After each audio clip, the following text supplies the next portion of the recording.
السلام عليكم. لا تنسوا الاعجاب بالفيديو والاشتراك في القناة تشجيعا لنا لنستمر بنشر المزيد إن شاء الله. And then I'll explain it. I just want to see your reaction first. Okay? From our perspective, we were talking about value, and we talked about moral relativity, and on atheism and naturalism, how actually everything is relative. And this is the prevailing philosophical position of most post-enlightenment, post-modernist philosophers like Nietzsche and Bertrand Russell and Jacques Derrida and others. Yeah, we'll come back a little bit. So in other words, moral relativity suggests that you make your own morality, right? You make your own purpose, you make your own morality. From an Islamic perspective, we say that obviously God, for us, the worst sin, the worst thing to do, worse than murder. Wait, what's going on? Worse than murder is this thing called shirk, and I'll tell you what it means. Shirk is the association of partners with God. Before I want to make a controversial statement first, yeah? I'm going to make a controversial statement, a ridiculous statement, and then I'm going to explain the statement. Let's suppose that this is on Islamic theology, yeah? You come out from planet Earth, and there was this imaginary button, yes, but you're a Muslim. Let's say pretend you're a Muslim. There's an imaginary button, you press it, the whole Earth blows up and destroyed. That's not a great button to have. It's not a great button to have, right? Let's pretend that button exists. You go now, you're on the moon, on Mars, you go there, button, crazy button, press the button, everyone blows up. You would think that's the worst thing you can do to human beings. And it is, I mean, from an Islamic perspective, killing one person is like killing the whole of humanity, right? It says in the Quran, chapter 5, verse 32, that killing one person is like killing the whole of humanity, right? So murder is one of the high sins in Islam. It's not like we don't appreciate murder, we do appreciate it. But the ridiculous statement I wanted to make to you is as follows. Do you know that button that you press and the murder and all that stuff? If someone had pressed that button and killed everyone, and he was a Muslim, it's less severe than doing this thing called shirk. It's less severe. It's very severe. Very, very severe, no doubt. But it's less severe than doing this thing called shirk. What is shirk then? The question, I mean, what is shirk? What is this thing that you're talking? You press that button. What is it? Okay, I'll tell you. Shirk is when you give the rights. We believe in God. God, the creator of the universe, the heavens and the earth, everything, yeah? The maintainer, the sustainer, etc.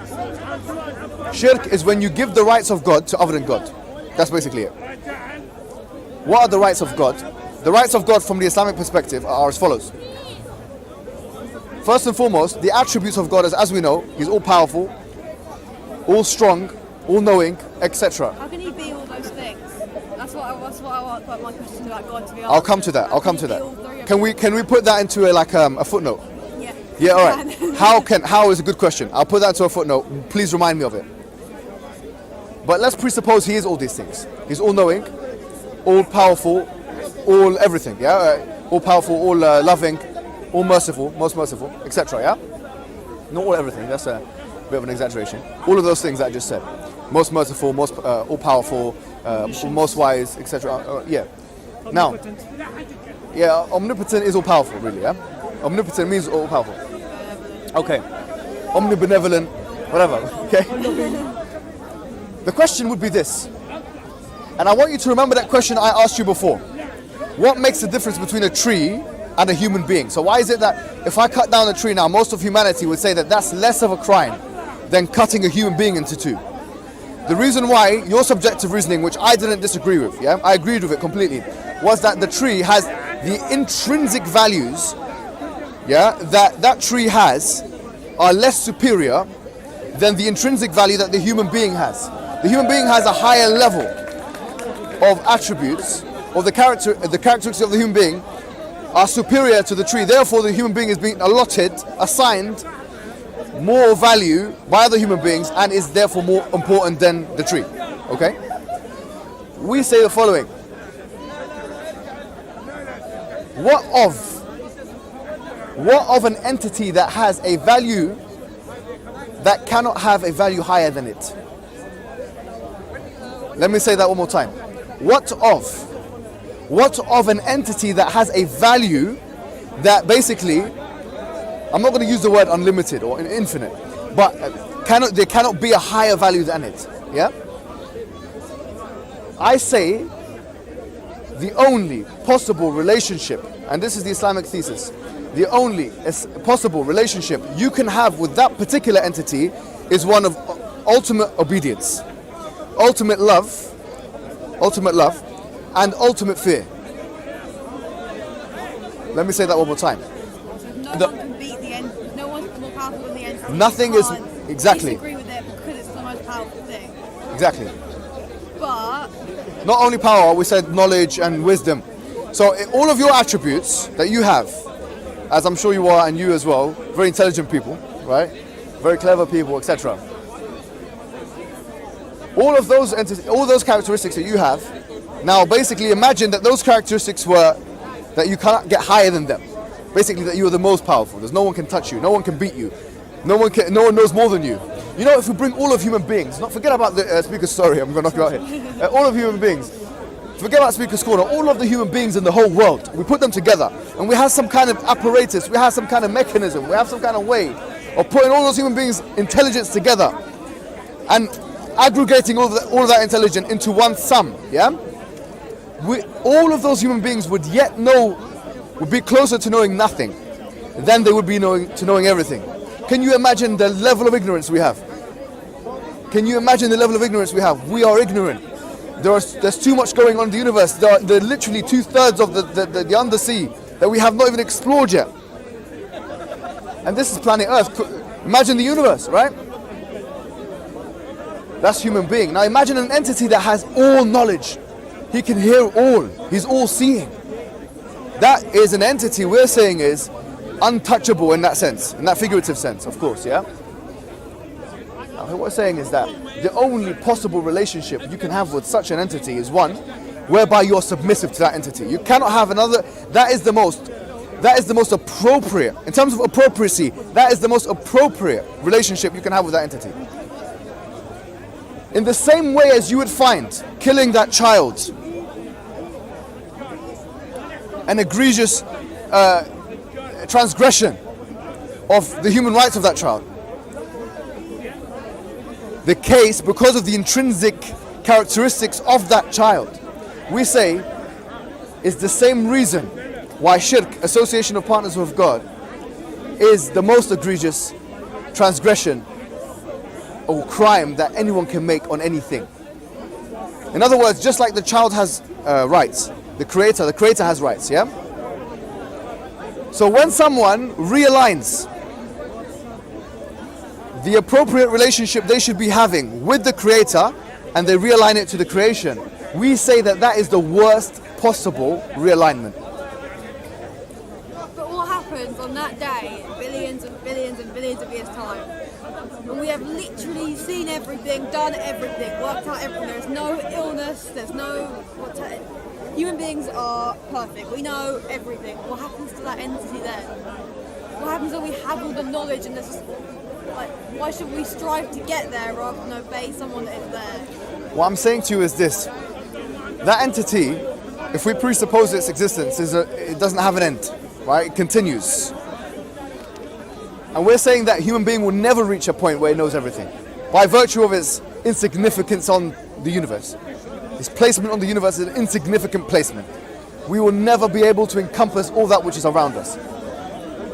For that reason, we say that, look, when we're talking about that appropriate relationship, we now go back to our analogy, the ridiculous thing that we said, that I know to secular ears it sounds like the most ridiculous thing you can ever say. Not killing one child, killing all the children, not killing one human, killing all the humans. Press a button, you're on Mars, press one button, every human being blows up, the whole planet Earth is blown to smithereens, yeah? We're saying, for a Muslim to do that is one of the worst things you can possibly do, right? It's you're going to hell, how dare you do that? But that is not as bad as the person giving the rights of God to other than God. Why? Now you might say, what the hell are you talking about, my friend? What the hell are you saying? The reason why is because the aggregate value of all of those human beings on that planet Earth, as we've talked about value assignment, and this was a big theme of what we were talking about today, the aggregate value of all those human beings combined on that planet Earth doesn't even amount to a drop in the ocean compared to the value of God. Therefore, when we talk about God's value, inappropriacy when it comes to the rights of God has a more severe implication, has a deeper consequence, has a higher ramification. For that reason we say this. We say that the most appropriate relationship to have with an entity that is all powerful, all knowing, all hearing, etc., is that relationship of submission. That's what Islam actually means. Islam is submission to one God. And the biggest crime of humankind is to misappropriate that relationship and to assign the rights of God to other than God. That's the biggest crime. That's, from my perspective, the clearest thing I can say about the Islamic thesis. Do you get that? Now, let's bring out the footnote you were saying. How do we know that God is all powerful, all knowing, all hearing, etc.? How do we know that? I say this. Let's go back to the dependency, because we were talking about the baby on the incubator. We were talking about as well human being on a life machine, right? One theme that we will always come back to when we're talking about these issues is contingency, is dependency. Contingency is dependency, right? I say the following. In the realm that we live in, everything is contingent. Everything is dependent. In the realm that we live in, everything is dependent. In the universe, everything is dependent. Something is dependent upon something else. Give me an example of something other than that. Give me an example of one independent entity that lives within the universe and is with us now that we can point the finger at, empirically see and see. There's nothing, right? Everything in the universe is dependent upon something else.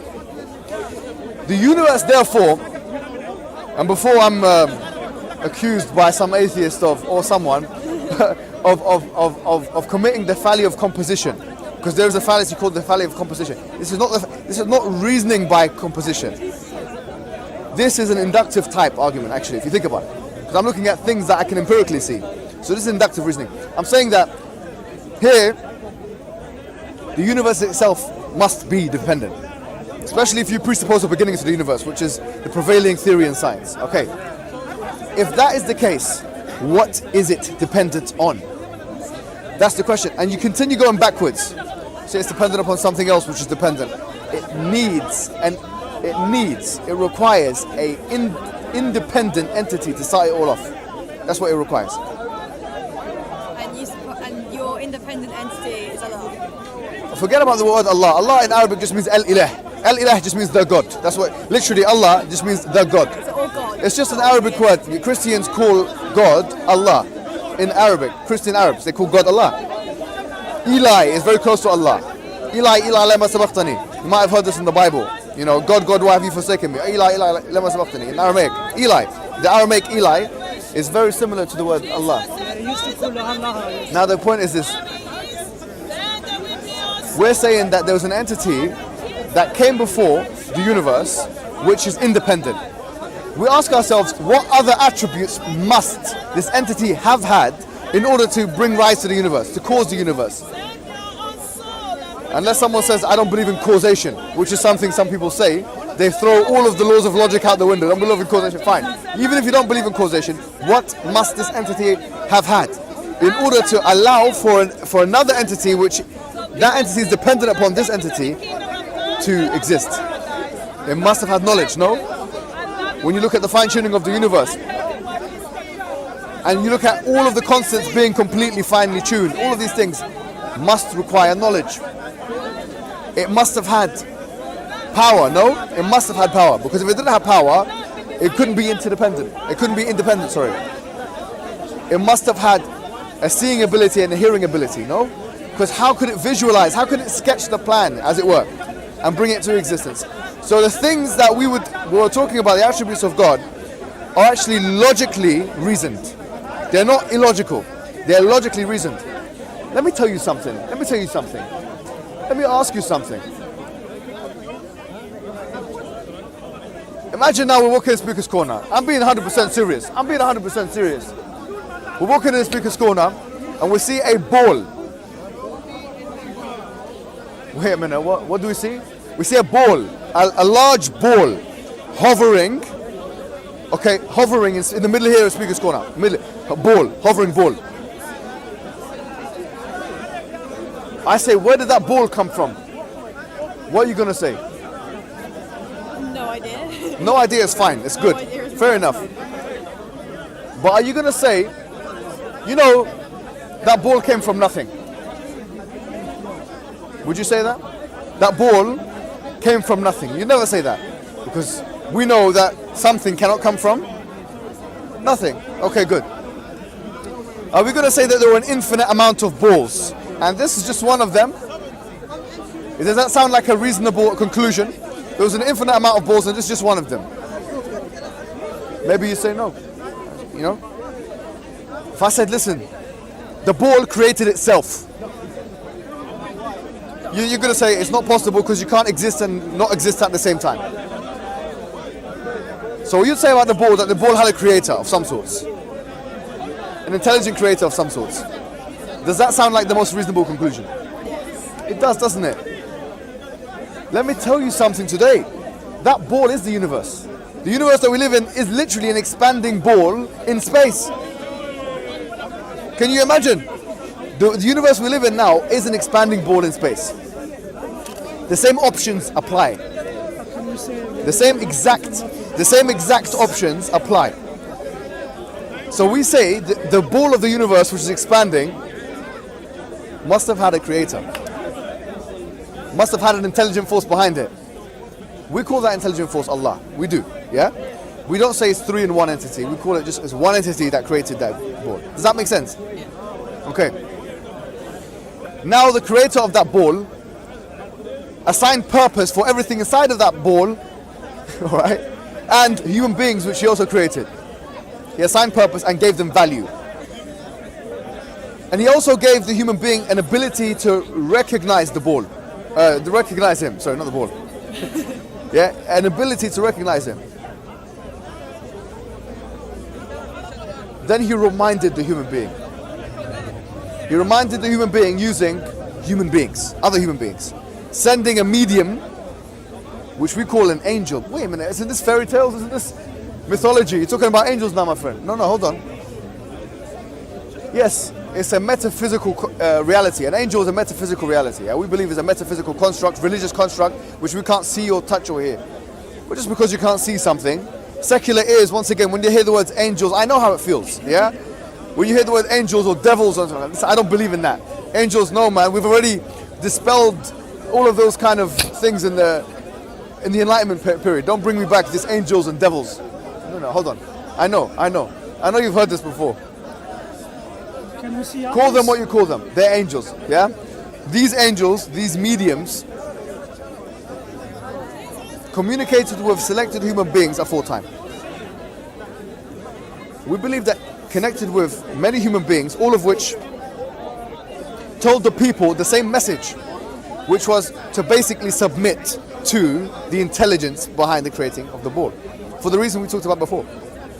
It's the most appropriate relationship we can have with that creator is to submit to them, that creator. That's the only relationship. And only then will you find peace and tranquility. Yeah? You will not find peace and tranquility doing your own thing or trying to find your own purpose. That is the message of the prophets, all of them. So we believe in Jesus, we believe in Abraham, we believe in Moses. The final prophet we believe is Muhammad, yeah, who came to the Arabs, but also to all of human beings. Yeah. Now, does that make sense? Okay, so that's what we believe in. That's why we're Muslim. Yeah. But it's not just that. It's not just the fact that we believe in that. We believe in that. All of the prophets that came to their respective peoples came with two things. A message, which was the same message I just told you now, and some kind of evidence base. And the evidence base is different depending on the prophet and depending on the customs of the people. So for example, Moses, he split the sea. We believe in this. Yeah, we believe that Moses split the sea. Jesus killed the dead, rose the dead with God's permission. He killed the blind with God's permission. We believe in those things. We don't disbelieve in those things. We don't believe that he was God or the Son of God. We don't believe that. Yeah, but we believe that he was the Messiah and that. إن أعجبك الفيديو لا تنسى الإعجاب والاشتراك في القناة.